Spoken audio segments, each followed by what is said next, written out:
Now, let's look at what the Lumiere Brothers did. Early film projectors were merely peep shows. Edison's inventions were mainly for individual viewing. The Lumiere Brothers invented the projectors meant for public exhibition. Their cinematograph was aimed at exhibiting to a big audience. Their father, Antony Lumiere, tried to buy the kinetoscope from Edison without success. He asked his sons to make such a machine themselves. They developed cinematograph, a machine that contained both the camera and the projector. On March 22nd, 1895, the Lumiere Brothers successfully conducted the first public projection of a motion picture. Workers leaving the Lumiere factory, La Sorte de Ove de l'Usine Lumiere, in front of an audience gathered at Grand Café, Paris. In December 22, 1895, they opened the first movie theatre in history, showing several short films to a paying audience.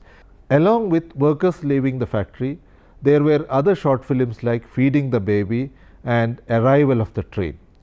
During the exhibition of Arrival of the Train, when the audience saw a train coming towards them on the screen, many ran away in fright, and some of them hid under the chair. Even then, the show was a big success, and that's why it's noted in history that cinema was born on 22nd March 1895. With their new invention, the Lumiere Brothers sailed all over the world and conducted exhibitions. That travel and exhibition ignited many innovative minds, and cinema came from different parts of the world in the coming years. After Lumiere Brothers, three names need to be specially mentioned in the history of cinema: George Melly, Edwin S. Porter, and David Walk Griffith. George Melly was a magician, and when he saw the Lumiere's show, he felt that cinema could be utilized for his magic shows.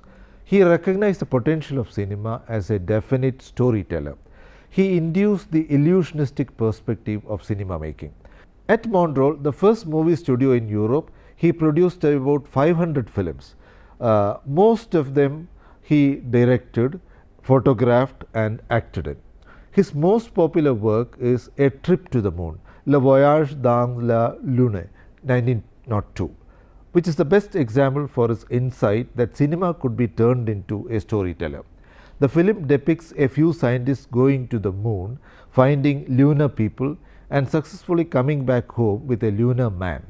Some of his innovations in cinema include multiple exposure, slow motion, time-lapse photography, dissolves, and hand tinting of film strips. Unfortunately, in 1917, 400 films of Melly's were destroyed to produce boot heels for the French army. Edwin Stanton Porter, an early kinetoscope operator, took cinema down the path of success with narrative filmmaking. His first experiment was Life of an American Fireman, a 6-minute film which also used stock footage. But Porter is remembered today for his employment of parallel action, telling the story happening at two or more different places at the same time. He used this technique in his film The Great Train Robbery, which was released in 1903. The film can be termed as a forerunner of cowboy cinema or Hollywood action thrillers. In the film, a group of looters enter a railway station, force a train to stop, and loot the passengers. They were chased and caught by detectives. An interesting fact about the film is that at the end of the film, one of the brigands fires his pistol directly at the audience.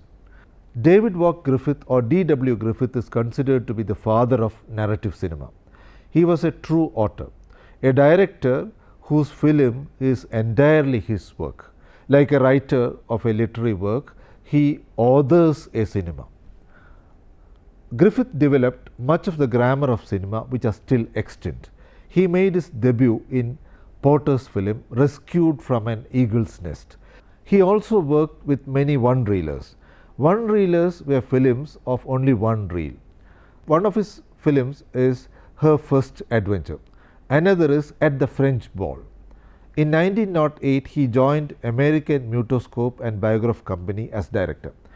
His first film was the 12-minute Adventures of Dolly, released in 1908. He went on to direct about 451 reelers and 2-reelers within his 4-year stint at Biograph. One of his early films, The Girl and Her Trust, released in 1912, featured outdoor filming and an early use of tracking shots. He used cross-cutting or parallel action as a tool to increase anxiety.